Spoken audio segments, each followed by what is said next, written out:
LinkedIn, we are going to fire up your Monday. With Steve Spiro, the Master Connector. I am Steve Spiro, the Master Connector.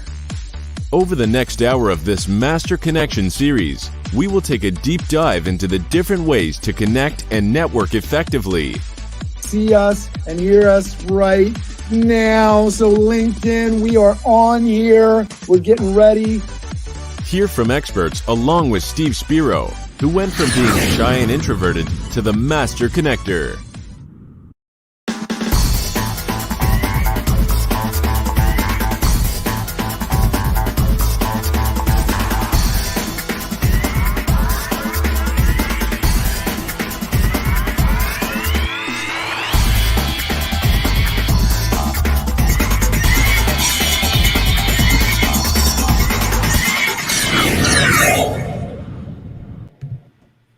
All right, LinkedIn, you know what it is. You know what it is. Like, share, shout out your city and state. Let us know where you're watching from. We want your questions. We want your comments. Today, we are talking about how to recover that lost revenue, those opportunities that you may have overlooked, passed up on, thought you didn't have time for, just didn't think about. We're going to get into it. We're going to get into it really hard. So we want you to get into the comments. Let us know where you're viewing from. We want your questions. We'd love to hear from you.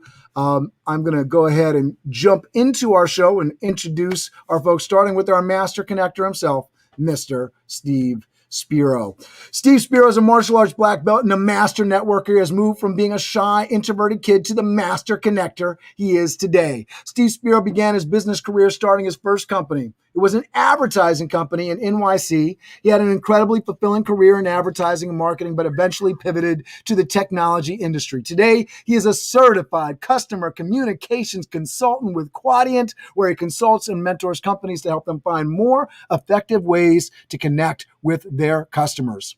Steve Spiro believes in the power of mentorship, growing oneself through self-development, and continuing to create meaningful connections through building a large network. Welcome to the stage, the Master Connector himself, Steve Spiro. Thank you, sir. Cameron, you are the man, the Wizard of Oz behind the curtain, as I like to say. So, hey, folks, it's Steve Spiro, the Master Connector. Cameron and I really appreciate you tuning in here.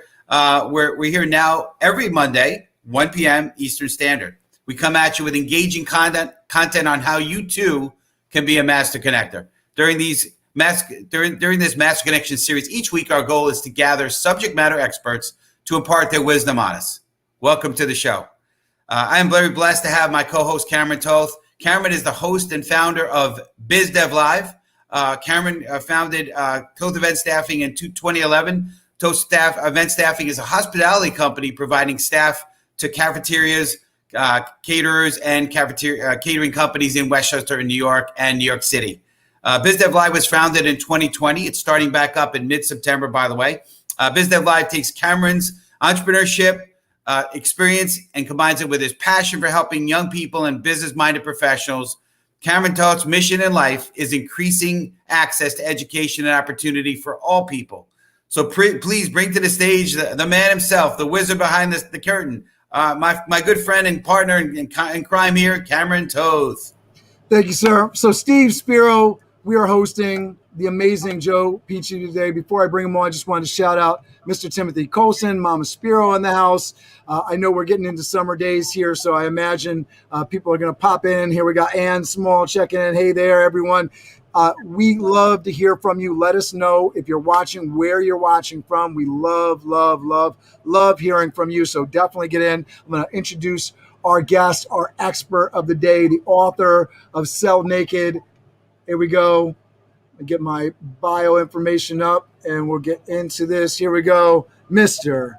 Joe Pici. Joe Pici has been ranked as one of the top 2 sales trainers internationally by global gurus, and his sales development voted best in the world. Joe Pici has functioned as a catalyst for sales teams and individuals. Starting in 1992, he relentlessly studied and applied cutting-edge sales techniques, propelling himself to top 25% producer internationally. This led business leaders globally to hire him for sales seminars. He then distilled his strategies into a skill-based sales training program, Rapport Mastery, which helps sales professionals sharpen their skills for creating appointments and closing sales through live, outbound phone call workshops. It's an extremely strong skill building program, which is straightforward and easy to apply. Please welcome to the stage the amazing, the professional Joe Pici. Hey guys, I'm going to take you on the road with me. I mean, if you would introduce me to people all over the world, I'd have a bigger business. So thanks for inviting me. Love it. We're hearing from all of our folks here. Just want to shout everybody out. Timothy Colson in the house, Montgomery, New York, representing right now. Mr. Chris Januski checking in from Yonkers, New York. Ann Small checking in from Little Elm, Texas. We got it going on here. All right. So Chris is hopefully you can, Chris. We want you. Go Joe Pici, says Ann Small. All right, we're gonna get into it. Steve, will you drop our first question on us? Sure. So a little bit of context. So Joe and I go back quite a while. Joe and I met while he was doing some training as part of an organization I was affiliated with, and did a great job on disc personality, did a great job on sales technique, and super impressed with Joe all along. So very, very grateful to have you here with us, Joe. And we're going to have a great time here. You know, the folks that tune in today are going to have an incredible treat. And by the way, if you're checking this out on the replay, put in the replay in the comment section, #replay. Okay. So we know that you're watching on the replay. So, but anyway, so Joe, one of the things that I know about you is you wrote a book called Sell Naked on the Phone. And so could you tell us a little bit about the book and perhaps how that would apply in today's world now? Well, the phone is more relevant today than ever. That book was written in 2004, but I promise you it's as relevant today because it talks about communication styles. It talks about the power of scripting, and it talks about effectiveness on the phone. I will tell you this. From 2004 to today, 2021, we've gotten better. The information has gotten better. And so there may be some things that we're doing now that are so much better because, quite frankly, we eat what we kill here at Pici and Pici. I sell all our speaking, coaching, and training. I make 150 outbound calls every week. So the information may not be as cutting edge to you as what we do now. So we can address that as we're moving on in this interview. It's awesome. It's great stuff. Yeah, and just on the topic of phones, I don't have it as one of my questions here, but you know, so now with people, you know, the gatekeeper in a lot of ways is gone, right? I mean, people have direct lines. There's the auto attendants now. You know, people are now, I think, less apt to take a phone call, right? People not checking voicemail, especially on their cell phones. I'm curious if you have any perspective for us on that, because obviously the sell naked on the phone concept. And I'd love to you'd expand a little bit for those who want to really understand and maybe are looking to get the book, maybe a quick thesis on the book too. And you know, that would be helpful, I think, for our viewers. All right, but before we get to the book, let's talk about the phone. Okay. I mean, the phone has weathered every bad economy for us. And everybody tells me this doesn't work and this doesn't work and this doesn't work. But every single training we do, we have a 3-day sales boot camp. People come from all over the country. I go in and do corporate training. I do private coaching. And I will not take a sales training contract without the live calls. In our last boot camp, we had 20 people. We made 500 plus calls. We had a 74% conversion to appointment, got through 88 gatekeepers, put out $2.5 million in proposals, closed 150K, and got 49 return phone calls that day. See, facts don't lie. The thing about the phone that you will get in the book, as well as call me up, let's get a cup of Joe. The thing you're going to know about the phone, okay? It is the most competitive tool of the 21st century because most people read these books. The phone is dead. The phone is not dead. When COVID hit and the world went upside down and everybody lost money, I looked at my wife and I said, we've been selling and we've been on the phone our whole career in business. We just need to keep doing what we're doing. And so the phone is so relevant, but I will caution you something else. If you think charisma and talent is effective on the phone, it's not even in Jersey or New York. Got it? It's processes, messaging, and skills. So my recommendation is, if you're going to be a professional, be a professional. Be prepared. That's great. Yeah, I could second your motion, because I'm in the business development world, and I know a lot of our viewers are either in business development or they own a company.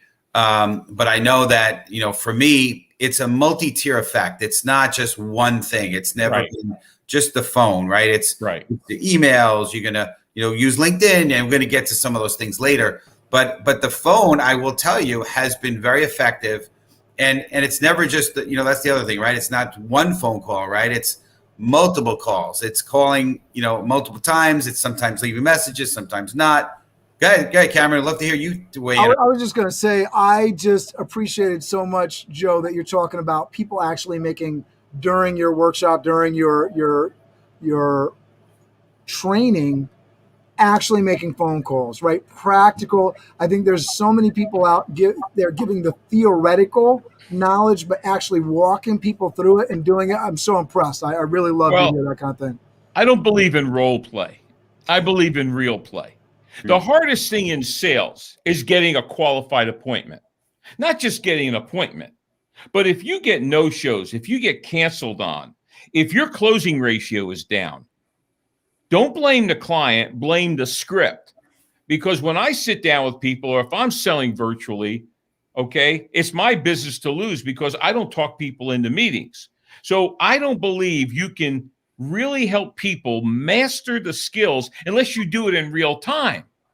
And so, I'm not into, and what you say is, I saw a guy the other day, and he was saying how he does telephone call training. I'm not mentioning any names. I've become really a nice guy lately. But he stands in the middle of the room. He does a mock-up call. Like, look, I'm already good on the phone. How good am I at getting everybody in that room to pick up the phone, book real-time appointments that stick? That became a uniqueness for us and became a competitive advantage. That's great. Yeah, absolutely.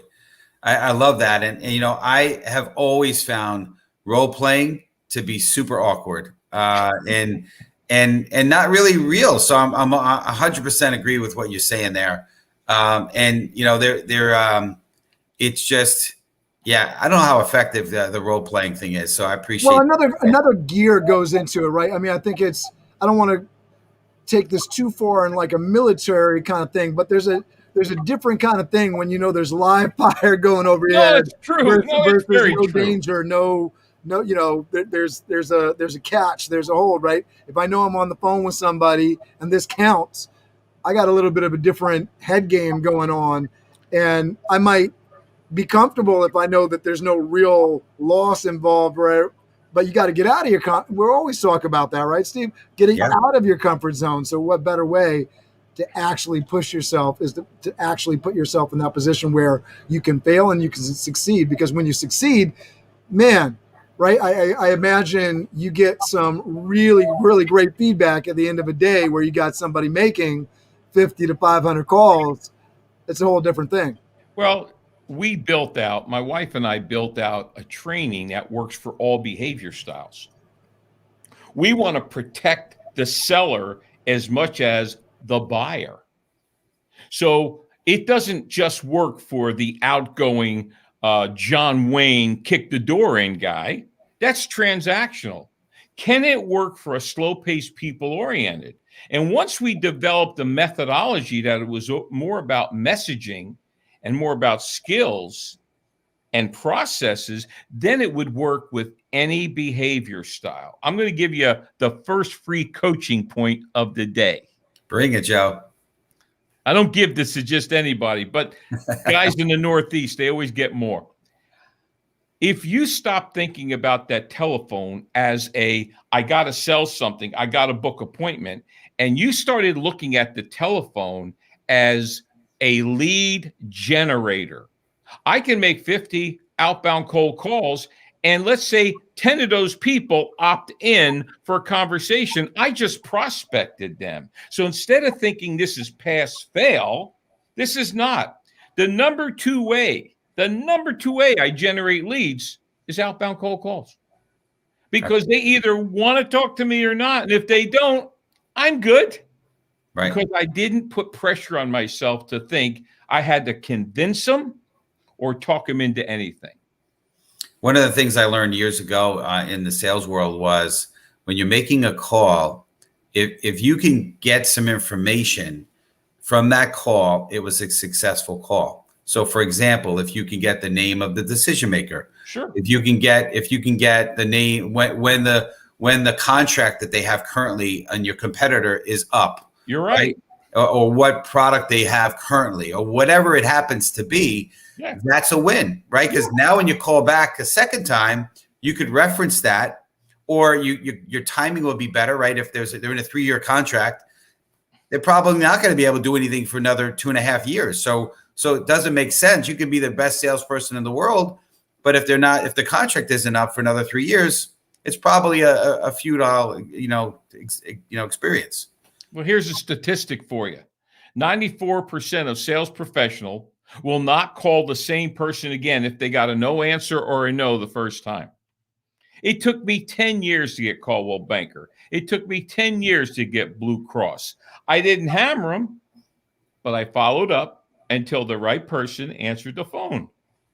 Yep, absolutely. There's a lot to be said for persistence and care. I think the one and done, and I don't want to confuse this, because I get a lot of repeat messages that are what I would call spam.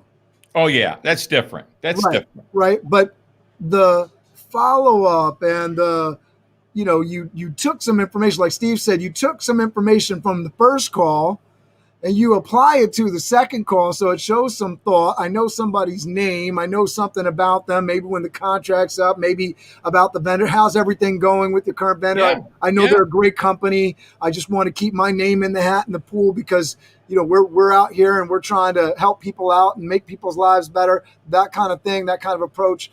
What a wonder, because when the opportunity strikes, you're right there, right? Because you start to become top of mind for people. Okay. I was sitting with a CEO 2 weeks ago and he goes, "Joe, my people hate scripting." And I started laughing. I said, the best actors in the world are Italian, right? Stallone, Pacino, Brando, and they're all scripted. They didn't ad lib, but they knew their script so well that it became smooth. You see, the phone or any aspect of sales is about mastering a skill and then practice it over and over and over and over again. But I like to practice live. That's great. Yeah, absolutely. I'm 100% with you. When those actors, when they're speaking, it doesn't sound like they're reading, right? And obviously, if you could get to your script, or I like to call it outline or guide or whatever you want to call it, because people get a little freaky about the names, the word script. But whatever it is, whatever you call it, if you can get that internalized, so now it's like as if you're living it, not necessarily reading it. Exactly. Then it's very effective. Yeah. Exactly. Yeah. One of the things that I find very effective, Joe, is a lot of salespeople or business development people, they could be a little flaky, right? Like if, for example, like I've had over the years, people say, call back on, March 1st or whatever, right? And, what salesperson typically calls back on March 1st? I'd say probably 1%, right? They probably put it, they maybe put a note. Most of them don't even take good notes. And then that's that, right?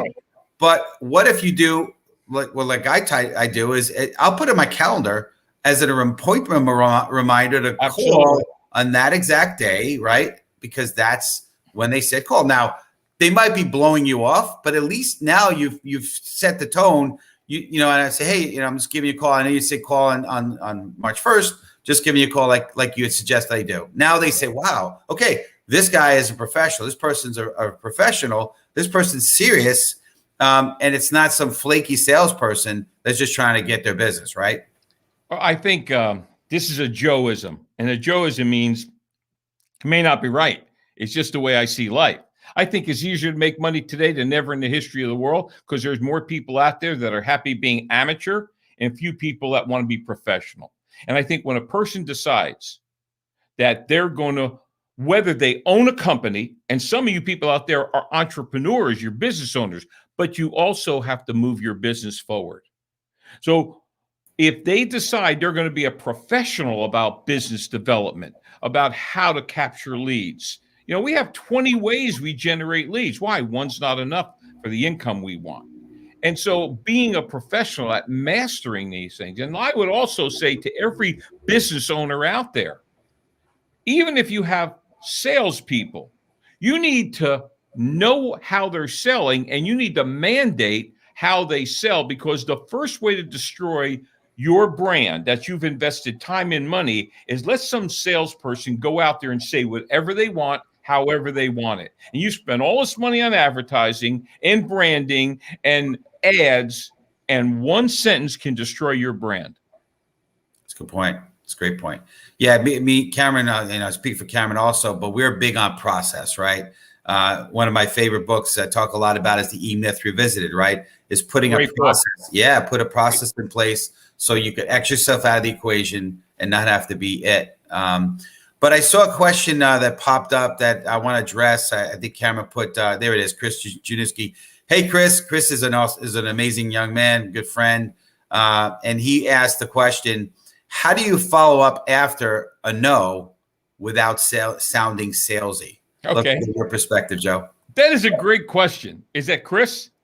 Chris Juniski, yep. First of all, when somebody says no, then to set it up, I just say, well, Steve, I'll tell you what. I'll check back with you in 60 to 90 days to make sure everything is going well for you. I leave the door open. Sure. Yep. Okay? Because here's something, a no, and I don't do a lot of overcoming objections, because when you talk people into things, that's where they're remorse buyers, that's where they change their mind. But a no, if you read the book, Never Split the Difference, 83% of people will say no to a first request. It's the way we're wired. If somebody called you up right now, the first thing you're thinking about is no. But the way you leave the no. So, John, thanks for your time today. I'm going to check back with you in 60, 90 days to make sure everything's going well for you. Would that work for you, John? They never say no. Guess what, though? Exactly what Steve says. I moved that day. And whenever I said I was going to call him back, I call him back. And I say, Steve, I promised you I would call you again today. Is this a good time? Let me explain to you again. I don't expect you to remember what I do. I specialize in helping companies, individuals generate quality leads, book more appointments, and close more business. So I reiterate and remind them who I am and what I do. I hope I answered your question. It's great. Yeah, it's perfect. Yeah, absolutely. And Joe, you may remember this. I'm going to date myself a little bit. I'm not 20. But we used to have these card file systems that I was trained earlier on. This is before, this is back in the Stone Age, where, there's no such thing as a computer. And you put the file in these cards where the person or the company with the name and the contact, and then they were filed by months or weeks, and you would just move it forward. Now we have great resources like Outlook and the calendar apps that we have, and all these things, and of course Salesforce and all these other applications that allow people to be even more organized than that. But it takes work, and it takes follow up and follow through. I think the biggest thing that most sales professionals, business owners, they miss it is in the follow through. The fortune is in the follow up. Absolutely. And I'm going to tell you something that 85% of all sales happens between the 6th and the 15th contact. But 90% of people never get past the first no answer or no call. There's no competition out there for people that stay in the game. At our last sales boot camp, we had 22 people. And I said to start, how many people in this room, the first time I contacted you was more than 3 years ago, 18 of them. So you keep your funnel so full that you have constant business flowing, but it may not be somebody you just spoke to. Absolutely. One of the other things that I find is very effective, Joe, I'd love to get your take on this as well, is when you're calling, I'm calling not for their business. I'm calling to do one of a few things, right? I'm either calling to ask for their email address, or I'm calling so I could send them something, or I'm calling to set up an appointment. But that appointment is not for me to close them per se. It's just a time to understand and discover their needs, right? So the no is typically, I've heard this for years. It's no. I think there's an acronym. I never remember it, but no is like not now. It's like not right now. It's not no forever, right? And the other thing that I realize also is, typically depending on the size of the company you're going for, that no can be no to that person. Maybe it's a gatekeeper, or maybe it's a mid-level, but you can go above that person, right? You got the no anyway, so you never know, right? So you can always go above, you go across. There's other opportunities to still reach out without, to Chris's question, you're not coming across pushy because you're going to somebody else, right? Because maybe they said no because they're just really in a bad mood, or maybe they misheard what you said. I think a lot of times it's that. It's not always no, straight up no, because whatever. It could be a lot of circumstances. So I don't take the no very seriously. I'm respectful, but I take it as a okay, not right now. Right. Yeah. Cool. Because we got some people in the comments here. We got Susan Castelli that says follow-up means you care and want to satisfy them. Make sure they are making the right decision, not switching to you, right? And then Susan Castelli says chances are you may have improved your product or introduced another line, so reasons to follow up, right? Even if it's just talking about things you didn't talk about before. She's checking in from Ontario, Canada. She was answering in response to Chris's question, are you still happy with your present supplier, as a way to talk about people on the follow-up. So appreciate you contributing. I really want to shout out to everybody that's watching the show today. You make sales calls. Even if you don't actively sell, you got people calling you. There's ways to upsell. There's ways to sell your staff on things, right? On different ways. What are the questions that you have for your particular business? The more specific your question to the business, the more we can really be of value to you. So make sure you get your questions in the comments. Joe is here. Pick his brain. He is the master. Again, somebody that is really focused on the actual practical knowledge of being able to go out and sell your services and your products for your business. We had Michael Tomasello, who was chiming in before. No one enjoys role playing as a form of training. I don't know if that's true. I think some people enjoy it. There's a lot of improv people out there, but it usually is the most effective because the student really has to think about the scenario. And I don't think we were certainly questioning that piece of it. I think one of the things that's sort of amazing about now and today, and I know Steve's got some questions about how to do things in today's environment. And Joe, you can speak to this. If we wanted to set up a sales conference 20 years ago, where people needed the ability to phone out, you would have had to set up phone lines, bring wires and cables to the hotel and set up lines. It would have been this huge cost. Now everybody can just take their cell phone out of their pocket.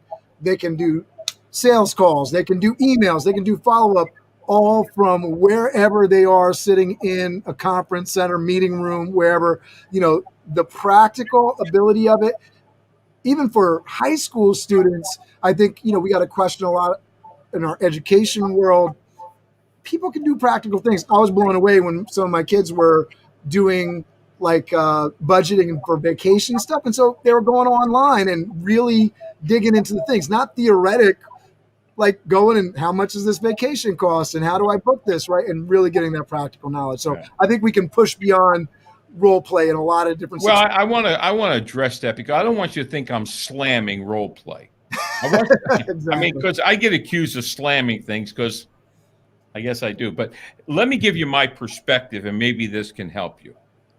When I get hired, okay, people are bringing in for quantifiable results. The problem with most sales training out there, and I'm not putting it down, But most sales training is trained by people not selling.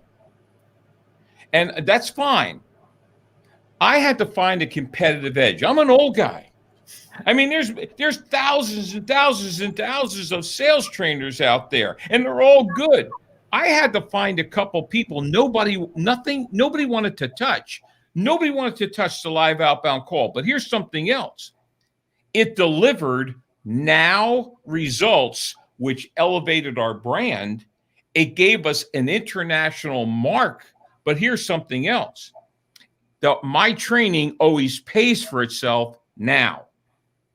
So some sales trainers do a great job with role play, but I'm willing to put my neck on the line and say, you know, when I come in, I'm going to get them all on the phone after full training. Then we're going to get on the phone. We're going to get real appointments. And they always doubt it. But here's what happens. The CEO comes downstairs, or the people in the room are going, I'm getting real appointments.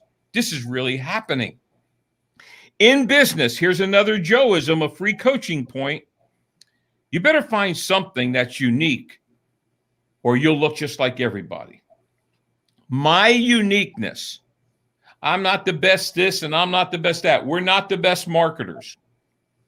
But when it comes to taking leads and converting them to real appointments, we believe we rank in the top because we do it for real. So when you're building your business, folks, you got to find out what makes us unique. Same thing, we have another vertical. We work with speakers, coaches, trainers, and consultants, not who want to speak better, but they want to make money. So we have a training that everything we do is geared to them making money. We're one of the few speaker boot camps in America that everybody speaks on the third day because we keep the class small. That sounds crazy to you, but do your homework.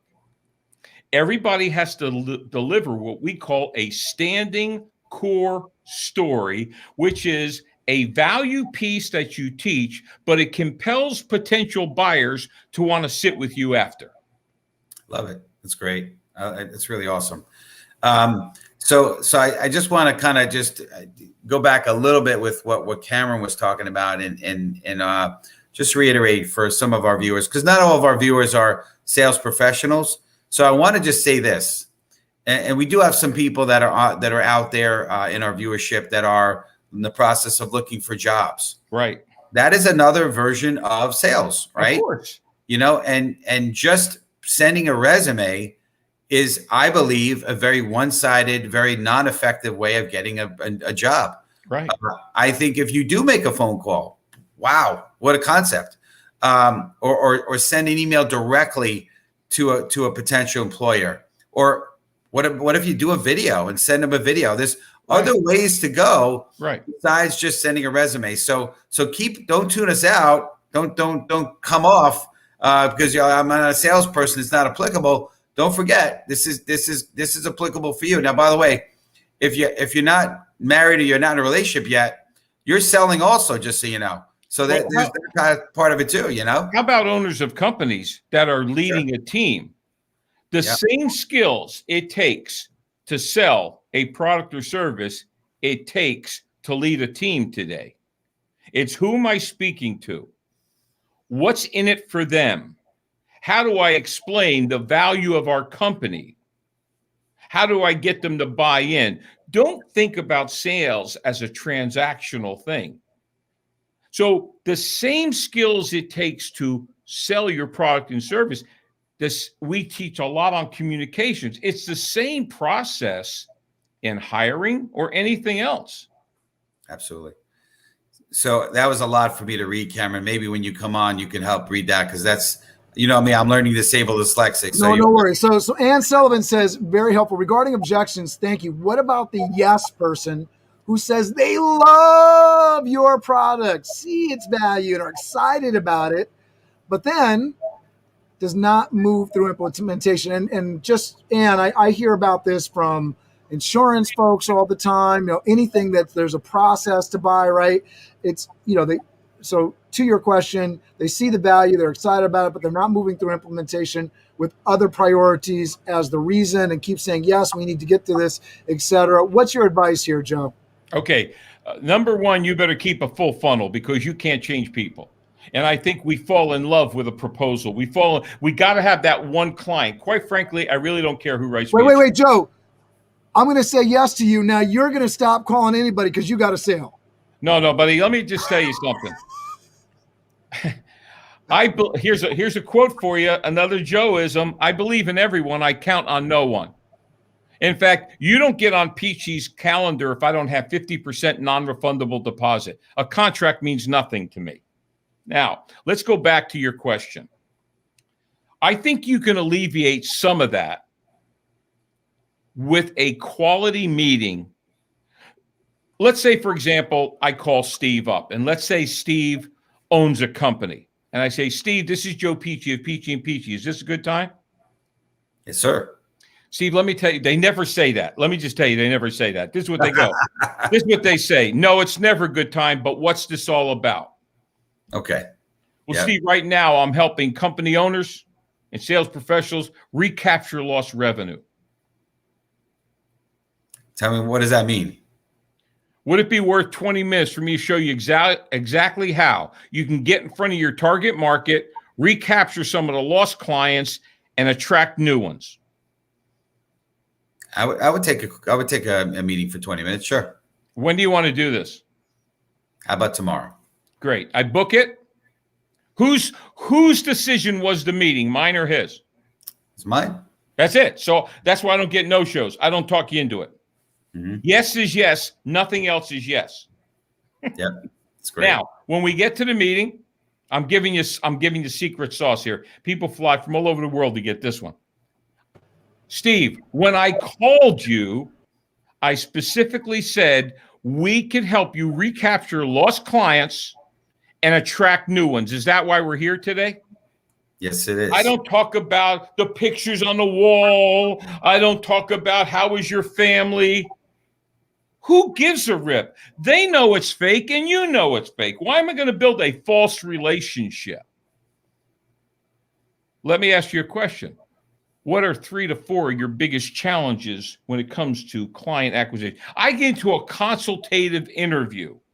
After I go through my interview and I establish timelines, timeline is vital. Okay? Then I spell out my uniqueness and I share the options. Then I say, Steve, would you like to go to a formal proposal? Yes. I'd like to see how much this is going to cost me. Anything other than yes, we're done. So when he says, I like to see how much this costs, outside of cost, do you want to move forward? Are you asking me? Yeah, that's what I would ask you. If you said it depends on the cost, outside of cost, after you vet us, after you check out people we've worked with in the past, if the price is right, would you consider moving forward with us? Yeah. So I have closed you on everything except the price. Are you ready for secret sauce? Sure. I can't believe I'm giving you guys this. Maybe it's because I'm talking to a lot of Italians today. I send the initial proposal without a price. Look, when I was a kid, when you got to be a certain age to go buy a car, they handed you the car and they told you to take it home. When those tires hit the driveway, 90% of the time you didn't take it back. Mm-hmm. See, we put price out there. I let them fall in love with the proposal. And then I call them up and I go, Steve, can you open the attachment? Did I hit the mark? Yeah, but how much is it going to cost? I'll send you the net. But before I send you the pricing, did I hit the mark? Is there anything we need to add or delete from the proposal? Got it. Yeah. Now, then I send it with a price, and I'm telling you, most of the time, price is not the true objective. Yeah, my perspective on that, Joe, and I'm not saying, obviously, I'm not arguing with the expert. Oh, here. no, that's fine. I won't send a proposal 99.9% of the time. I'm always saying, hey, it's too complex to just send you. So let's jump on a quick video chat for 10, 15 minutes. I'll roll you through it. And then, we'll be, and almost never do I get a no on that. Right. And I said, as soon as we're done, I'll send it to you because I know you want to have it in your hands. Exactly. Same idea. But and you see, you got a process. Right. See, I think you got your process has to work for you. Sure. And a lot of it has to do with what you're selling and who you're selling it to. Right. Okay, I will tell you this. If I'm selling a $50,000 training package, okay, then I'm going to tell you something else. It's just another Joseph. From January 1st till last Friday, I have closed 61 contracts all over the phone. Now, that wasn't on the first call. That might have taken me 90 days, but I used my process. I don't know if I'm answering anybody's questions. No, that's great. No, I like it. And I think one of the things that's important, because I was thinking about how it applies to me, I offer a service-based business. We send out staff to places. So I was thinking about a lot of the times, and this is part of my sales training, when I have somebody come into the office, I try not to tell them to say price first, because price without context doesn't mean a lot. No, it doesn't. So what do they need? What do we offer? Make sure it's a match. Right. If somebody's saying we have a 5-hour minimum, if somebody wants staff for 1 hour, I'm like, this probably isn't the service for. No, we've heard about you. We want it. We have a minimum of 2. Okay, done. Right. So they've already answered the question before we get to that price thing. But when you start off with price, it becomes transactional and people are treating you as a commodity. So you don't ever want to start off there. Well, and that's the thing about consultative sales. I have to establish 3 things. I have to establish their concerns, what they're uncomfortable about, what they want to improve. Then I have to establish their desired results. Then I have to establish a timeline. If the first sales meeting, that's all I get, game is over. Eventually, you're going to buy from me. It may not be today. Yeah, that's great. That's awesome. So I want to there's a few questions that we have here. So let's, some of the stuff we've kind of covered, but in case there's any other perspective that we haven't really covered here. So what are some effective ways to prospect and get new business today? I know we talked a lot about the phone, and maybe that's it for you, but I'm curious. Okay. We have 17 to 20 ways. Number 1 is LinkedIn. We utilize LinkedIn, but I don't send out messages. I don't write stuff. My wife is ranked in the top 10 women to follow LinkedIn. She's not a social media expert. She's created a way that I can mine leads and reach out to them in real time. So LinkedIn is now 91% of our prospect leads, number 1. What's your wife's first name so people can find her online? Dawn. You need to have her on your show. She's incredible. Now, Dawn Pici. So if you're looking for Dawn, everybody just type in Dawn Pici. You should be able to find her on LinkedIn. Right. Also, connect with me on LinkedIn, please. Now, the second way is me outbound calls. The third way is me being a guest on other people's podcasts. Okay. Now, another way, here's the 2. Now, I don't do a lot of networking. I think networking is great. I think it's powerful, except because of my acumen on the phone and using LinkedIn and using podcasts and using cold calls, a 3-hour luncheon is not the best use of my time. But I will tell you, number 4 is I speak at a networking event. If I speak at a BNI, if I speak at a chamber, if I speak at an association, 100% of the time I write business. That's called market education. I would recommend everybody who's listening to this, if you're a little bit nervous about speaking in front of people, go to Toastmasters. For $5 a week, $100 a year, you'll get polished. I think every sales professional should go to Toastmasters. Did I answer that question? You did. I know Cameron's a big Toastmaster guy. So it's a great thing. Hey, do I have any time to give away a free gift before we wrap up? Oh, absolutely. Sure. All right. Everybody take out your phone, and in the text box, I want you to write the word Sales Edge. That's one word, Sales Edge. I want you to text that to 55678. That's going to take you to a Pici link. Hit the link. It'll take you to a splash page. On that splash page, number one, there's a 5-course video series on recapture lost revenue through virtual selling. There's links to our podcast, Sales Edge. There's ebooks that are free, one on LinkedIn, one on sales. And there's also a link to a new business we started 6 months ago, sellmorevirtually.com. That is our membership platform, e-courses, interviews, and every Thursday night I'm out there doing a live coaching or training. So that's free for your audience. Joe, what's that number again so we can put it on the screen? First of all, they need to put in a text message, Sales Edge, one word. And then text it to 55678. That's great. And any of you guys and what are they going to get if they do that? That'll take them to Pici link. That'll take them to a splash page. They're going to get a 5 free video course on recapture lost revenue through virtual selling.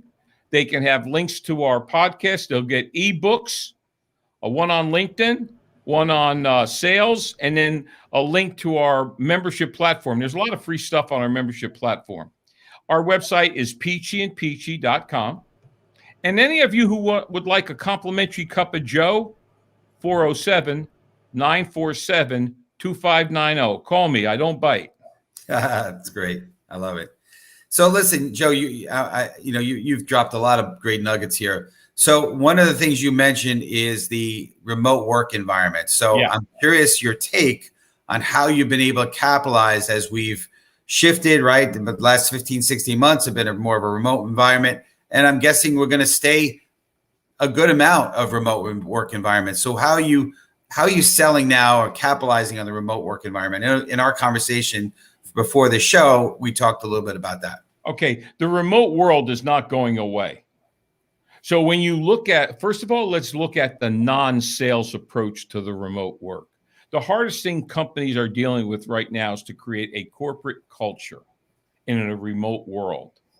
I would recommend you business owners find a way to elevate your culture. You all have a culture. A lot of cultures have disappeared. Now, one of the ways you can hold things together is by having written out accountability standards and not being a micromanager, but holding people accountable. When it comes to the sales remote environment, folks, the thing about sales is it's so quantifiable. So if you're an owner, hold your salespeople.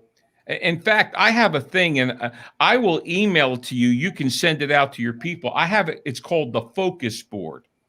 And this focus board has 12 things you should be doing every day, every week, every month. You do those things, and I don't care if you're selling virtually or face-to-face, your business will grow. That's great. I appreciate that. So now you also touched on something. You dropped a lot of nuggets, a lot of bombs on us. That's good. So you mentioned Dawn, and maybe this is a conversation about bringing Dawn on the show, but you mentioned how she's able to use LinkedIn and I'll say to gain market share or to get business. And I'm curious if you can give us a little preview on what that looks like. Yeah, right? Absolutely. First of all, you have to have a profile that's all-star ranking.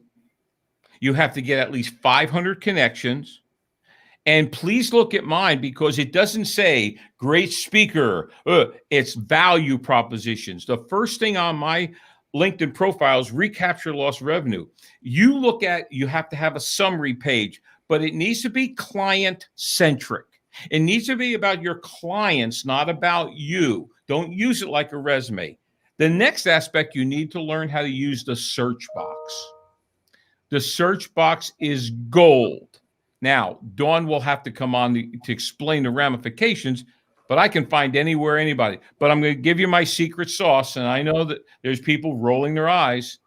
I take it offline as quickly as possible. I literally to the choir call everybody who looks at my LinkedIn profile, and I have closed hundreds of thousands of dollars in business because of it. So are you saying you're looking up their phone number on LinkedIn and you're actually calling it right once they look at your profile? Is that what you're suggesting? Okay. Yes. That's And I'll bold. say, I like hey, it. Steve, you viewed my profile. What were you looking for? Nice. You see, I think you think, well, what do you say? I just say what is real. Yeah. And they go, well, actually, and I go, well, let me tell you what I do. And I give them a value proposition. We either have a conversation or we don't. Right. It's good. I mean, I do something a little different. Again, this is not what you do better or I do better, but I do something similar. When somebody views my profile, I actually send them a message and I say, hey, I saw that you viewed my profile, and I'd love to add value. I'm curious, let's set up a call. I'd love to know how I can help you, whatever. So Sure. little lighter, not quite as. And look, here's the thing. Everybody, I'm older than you. I'm closer to the end zone. I don't have a lot of time. So here's what I know about business acquisition. And I am not putting anybody down, but I think all this stuff when COVID hit, where 90% of people in my business model in training and coaching start giving away everything for free and said, don't sell. We need to be more compassionate. And we didn't do that. We kept selling because my mortgage comes due every month. But I'm going to tell you something else. Here's what people tell me. It's about time somebody's honest with me. You really think when you call somebody, they think you really care about their kids? They know what you're doing. And so I'm just honest with people. I'm not transactional, but I basically talk to people on what's in it for them. Do they want to have a meeting? And I'm telling you, I had a guy from Augusta, Georgia, lots of money. He was with a big time company. He retired. Then he wanted to open up his own consulting company. He looks at my LinkedIn profile. I call him up. I said, Tim, this is Joe Pici. He goes, you got to be kidding me. I said, man, you don't kid about that. Hey, you looked at my profile. What were you looking for? He said, I've always wanted to have my own consulting company, but I've always worked for corporate America.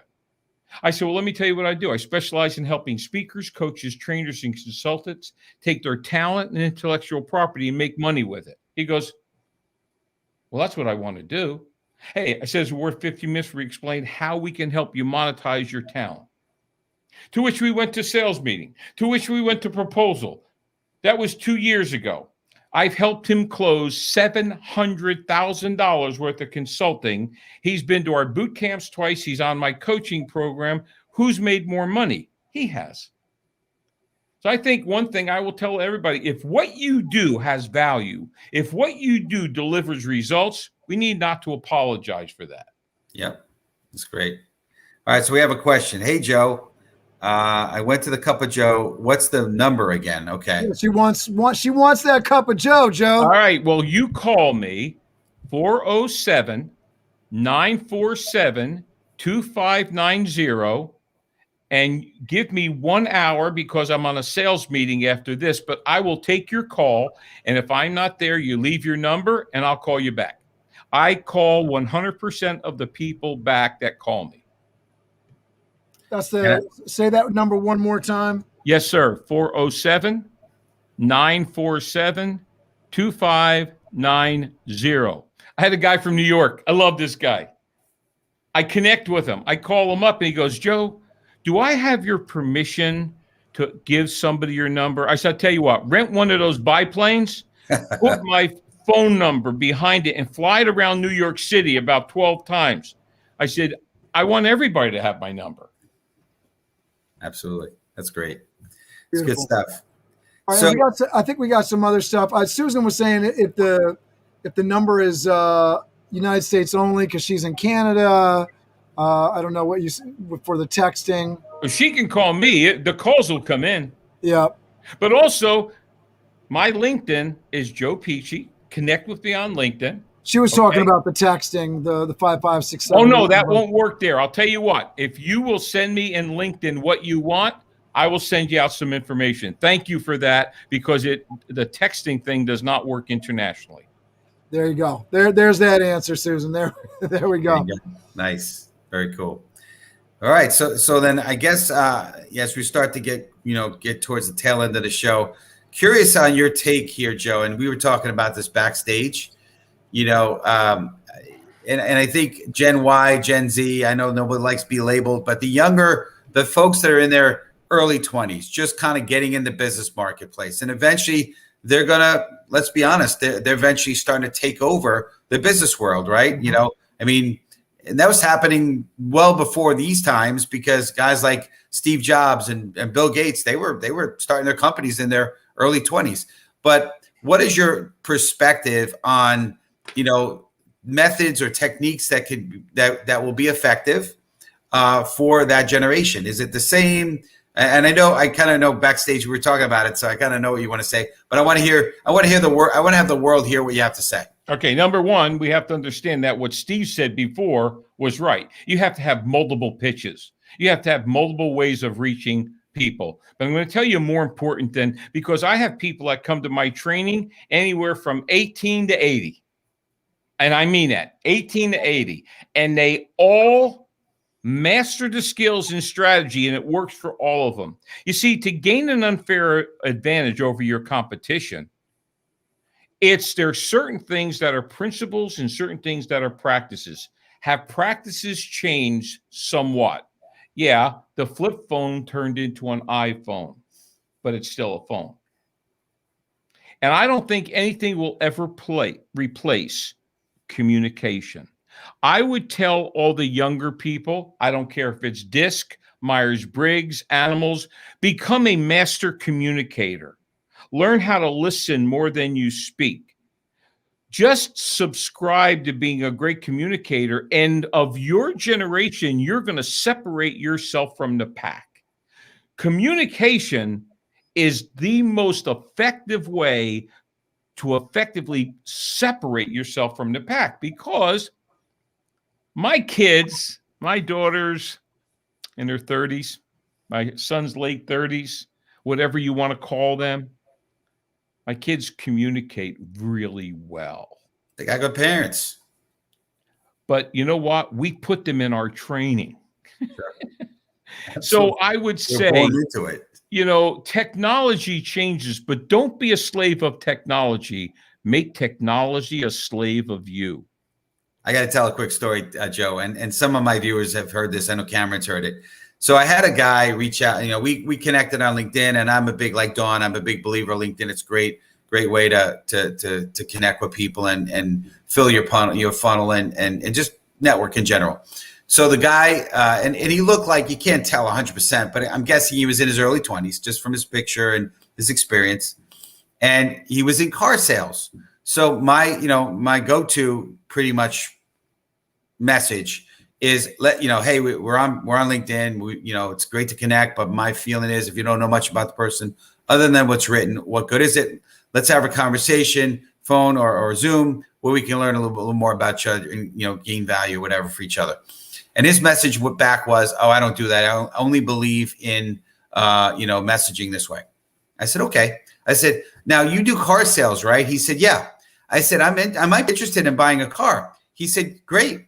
I said, "So are we going to message, or are you going to call me about it?" No, we can talk about it. We can speak. I said, "Wait a minute. I thought you said you only believe in messaging." So obviously I did not get a car from the guy, and he kind of blew credibility with me. But I know there's a tendency with the younger folks to want to do messaging only. And the one thing, and you said a mouthful there with what your kids, how your kids have grown up. But one thing is to, like you said, to learn how to communicate and learn how to speak and learn how to use the phone. And listen. It worked okay when you were a teenager. Okay, that's fine. You could have been next to your best friend in the same room and messaging each other on your phones. That was fine when you were, still just barely out of diapers. But now that you're an adult, it's time to put your big boy panties on and grow up and actually speak and communicate. And they don't say that in the South. Man, that's Northeastern talk. I love it. Here's another. You read all these sales books that say, never call anybody on Monday, never call them on Friday, only call people between 10 and 2 on Tuesday, Wednesday, Thursday. I book more appointments between 7 and noon on Monday. I close more contracts between 3:30 and 6 o'clock on Friday. Oops. We have to understand something. Just because it's written or spoken about, it doesn't mean it's true. I promise you this. Make 20, 30, 40 phone calls with a good script every day. Do 20, 30, 40 quality meetings a month, and you'll need a real accountant. Absolutely. Absolutely. No doubt I love about it. The work, right? I mean, at the end of the day, it's the work. And I think that, we were talking about it before. I got one live one on the hook, and now everything's focused on that one. I think I see it, and I'm sure, Steve, you see it. We got folks in our community. You can tell when people are kind of focused that way. They get that one sale, and suddenly, all right, that's my day. Versus, I'm going to, what Joe's talking about, get that book of business, get that pipeline, work it. The amount of work that you put in is the amount of rest and relaxation, the team that you can build, the infrastructure that you can build later, but you got to put in that work and get that funnel well filled up. I love it. Absolutely. Very, very true. It's great. And, and also, Joe, you probably know this better than anyone. When you just made a sale, you're at the best point where you should keep going, because now you feel success. Your confidence is up. It's the best time to keep going. It's the worst time to just stop when you got that big sale. You can do a victory dance for a minute, but then get right back to it. Yeah, the leverage, right? The leverage that you can do when you got the good things going on. Every morning I get up at 3:30, I get on a stationary bike, and here's what I do with my brain. Joe, you've lost all your clients. Now what? Anybody who's been in business from the CEO level to the sales level has lost a client. And if you haven't, you will. What would happen if you lost your biggest client? Would you have to start at zero? So if you think about that, in the 21st century, people change their mind. You got to keep that funnel, because you never want to build a business out of weakness. You want to build it out of strength. Absolutely. So we're getting close to the end of the hour, and I know the headline on this said, ways to recapture lost revenue, and I feel like we've kind of touched on it in different ways a little bit, but love to hear, Joe, your perspective. All right, I'll do it. I'll do it in 70 seconds. All right, great. There's 8 non-negotiables. These are things you should never negotiate. The first thing is, every day you should have 3 things in place. What is it that you want to accomplish financially, money-wise? When do you want to do it, and why? Then there's 2 things you got to bring to the table: ambition and self-discipline. If you don't have it, you're not going to be in business long, and you're not going to be in sales long. When you hire people, make sure you hire ambition and self-discipline. You can train them. So those are 3 non-negotiables. Above that, be a master communicator, learn communications. But here's the 4 things you want to do to recapture less revenue. Every day, generate 3 to 10 to 15 new quality leads.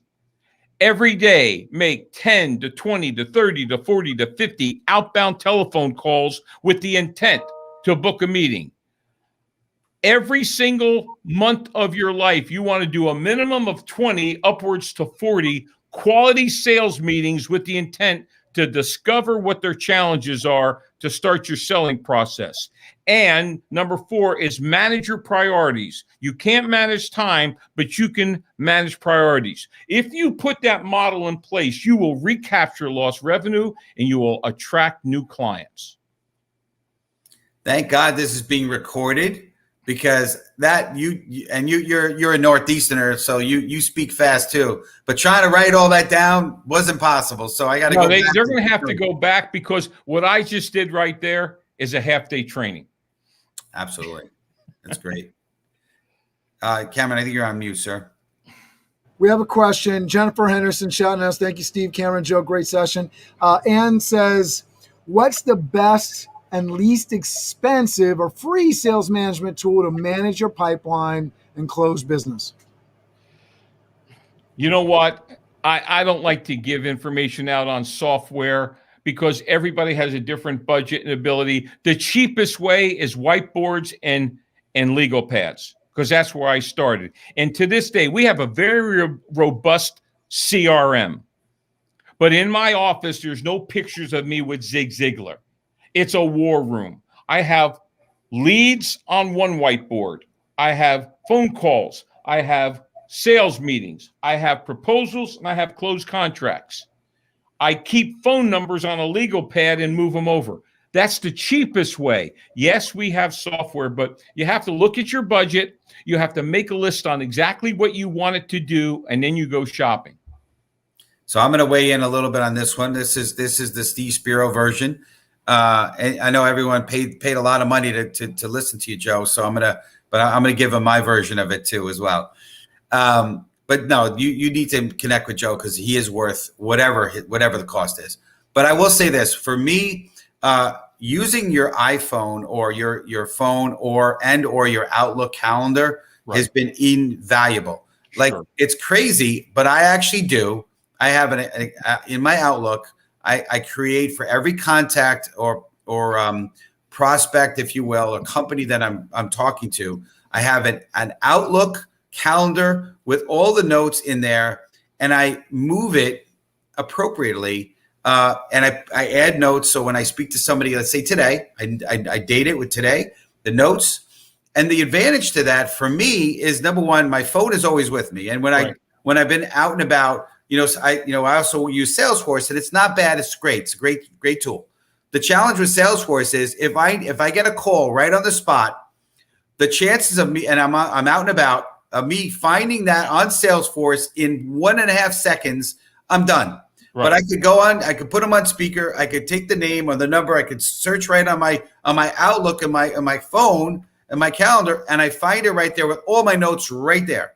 Right. It's tremendous. Now I know it's kind of an ad hoc system, but it's what works. But it works for you. Yeah. So let me because we're right at the top of the hour, and I want to leave people with some value. Joe, in terms of recapturing, this will be kind of the final that we leave this with, and we'll count down and crush it as we always do here. But for recapturing, what's one way that people can take those leads that are already in their system, already written down on the pad, where we've talked about follow-up today? What should people do? I know you're saying call them. What should they call and say today? And then all right, so if I'm calling you, Cameron, because one of my biggest verticals is staffing. Right? Ring, ring, ring, ring, ring, ring. Answer the phone, Cameron. What's going on, Joe? No, you don't know who I am. This is a cold call. I got caller ID, brother. What are you talking about? Go ahead. Fantastic. Cameron, this is Joe Pici and Pici and Pici. Is this a good time? No.